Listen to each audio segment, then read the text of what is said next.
Voilà. On est content d'arriver. Ouais, enfin. C'est joli ici, hein. C'est vachement vallonné la région. Viens.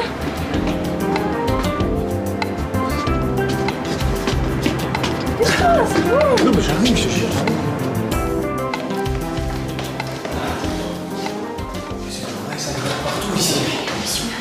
Oh, bah, monsieur Lorenz, comment allez-vous? Vous dérangez? Je vous en prie, entrez, soyez les bienvenus. Bonjour, très heureux. Prenez place. Pas mécontent d'être là. On est de passage à Aubel. Ah, dites donc, c'est grand ici. J'imagine que ça s'est pas construit en un jour, tout ça. Ouh là là, non, ça fait... Mon grand-père a démarré en 1902, vous voyez? Ça fait plus de 100 ans que... J'ai des photos qui ont été prises au fil des années. Alors, racontez-nous un petit peu, justement. Je peux vous montrer la toute première qui date vraiment du début du siècle dernier. L'ancienne publicité. Ah oui. Il faut savoir que mon grand-père nous s'est implanté ici en 1902 parce qu'on venait d'inaugurer en 1890 la ligne de chemin de fer liant Liège avec sa chapelle. Donc actuellement, les entreprises s'implantent dans les zonings tout près des autoroutes. À l'époque, bon, ça s'implantait tout près d'une ligne de chemin de fer. Voilà une autre photo 50 ans après, vous voyez l'écart. D'accord, avec quelques petits bâtiments en plus. Voilà, 1983. Belle petite vue aérienne. Est-ce que vous pensez que... Enfin, je demande peut-être des choses ici, mais je pourrais aller visiter cette usine ou... Bien volontiers. Je vais justement me demander. Allez. Avec plaisir. Écoute-moi bien, j'ai une petite surprise à te faire. Tu vas visiter l'usine, d'accord? D'accord. Et moi, bon, je te le dis pas maintenant.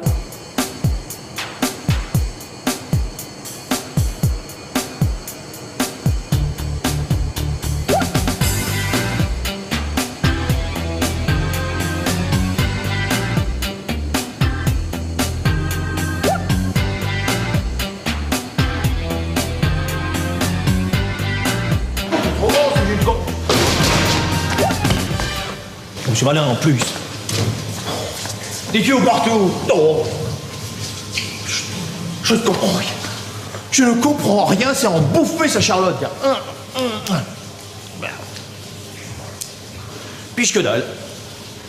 Patrice, ici. Juliette, mais qu'est-ce que tu fais là? Ben tu vois bien, je suis dans une cuisine, gros bêta. Et je peux savoir ce que tu fais dans une cuisine? Eh bien, je me suis dit, un gars comme toi, dans une usine, ça peut pas marcher, tu vas rien comprendre aux tuyaux et tout. Alors je me suis dit que j'allais tout expliquer d'ici, c'est beaucoup plus simple. Ah bah vas-y, tiens, explique-nous pour voir. Ça va être facile. Ok, très bien, je commence, mais avant ça, tu mets ta Charlotte. Mets-la. Voilà, comme ça t'es contente. Ah, vas-y, maintenant explique.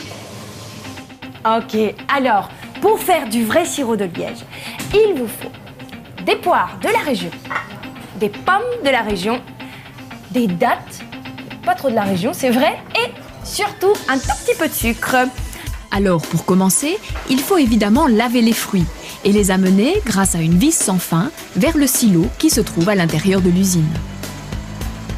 Première étape, c'est le découpage des fruits. Les poires, les pommes aussi, sont découpées en très gros morceaux, placés dans une très grande cuve.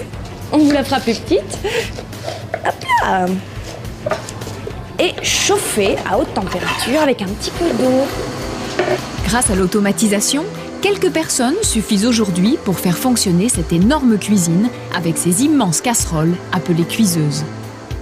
Et faut-il le préciser, ces installations respectent évidemment les normes d'hygiène les plus strictes. Voilà, maintenant nos poires sont cuites. Il ne nous reste plus qu'à les presser dans le pressoir afin d'obtenir le jus qui nous servira à faire du jus concentré et donc du sirop. Donc on verse les fruits dans le filtre qu'on referme soigneusement. On pose la presse.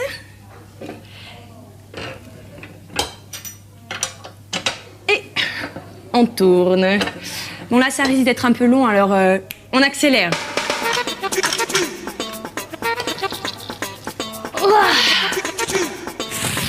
Bon, alors voilà, on obtient du jus de poire qu'on va faire chauffer pour le transformer en jus concentré de poire pour en faire du sirop. Voilà, à tout à l'heure. Durant la saison, quelques 200 000 kilos de fruits sont pressés chaque jour. Entre janvier et juillet, ce sont principalement les fruits secs qui sont transformés en concentré de dattes, figues, pruneaux, raisins ou abricots. Les pulpes, évacuées des filtres presse, serviront à l'alimentation du bétail. Le jus, obtenu du pressage, est concentré dans l'évaporateur. Ah, qu'est-ce que ça sent bon. Ah, Philippe. Bonjour. Ça va? Mais bien et vous? Vous faites quoi là exactement? Donc en fait là j'étais en train de mesurer la teneur en sucre d'un concentré. Ah d'accord. Et c'est tout ce que vous vérifiez ici en fait? Non, on fait des analyses sur le jus, donc sur les concentrés, sur le sirop, sur les fruits également, parce qu'il est difficile d'obtenir un sirop de qualité si on n'a pas les fruits de qualité. Évidemment. Vous pouvez goûter, elles sont très bonnes. Goûter. Elles sont très bonnes. Très très bon.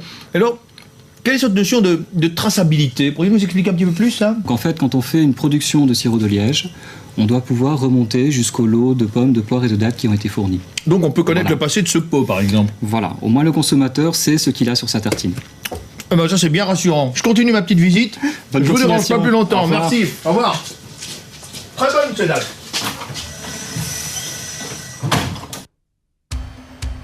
Les concentrés de pommes, de poires et de dattes vont être stockés dans des citernes en inox, plus hygiéniques que les traditionnels fûts de bois d'antan. La recette est informatisée et c'est l'ordinateur qui prend le relais pour calculer avec la plus grande précision la quantité de chacun des ingrédients qui vont être mélangés pour obtenir le vrai sirop de liège. Alors maintenant, nous arrivons à la fabrication du produit fini. On dispose de 3 jus concentrés, un jus concentré de poire, de pommes et de dattes. Il suffit donc de mélanger les 3. Un petit peu de jus concentré de poire, de pommes et un tout petit peu de jus concentré de dattes. Et maintenant, on rajoute du sucre, un petit peu également. Voilà. On mélange le tout et on le porte sur le feu pour que l'évaporation se fasse. Et le sirop est terminé. Il ne reste plus qu'à le refroidir et la gélification se fait. Voilà. Moi, je vais m'arrêter là parce que je ne suis pas très douée en cuisine, tout ça. Mais tout à l'heure, quelqu'un viendra vous expliquer tout ce qu'on peut faire avec le sirop. Vous allez voir, ce sera un délice. La pectine, contenue naturellement dans la pomme, a un effet miracle. Elle permet la gélification du sirop, une opération qui va se dérouler dans un tunnel réfrigéré où la température du sirop va passer de 65 à 15 degrés durant les 3 heures de progression. À leur sortie du tunnel, quelques pots sont prélevés toutes les heures pour le dernier contrôle de qualité. La qualité totale est une priorité pour le vrai sirop de liège. Les colis sont formés automatiquement et sont palettisés pour être prêts pour la grande expédition.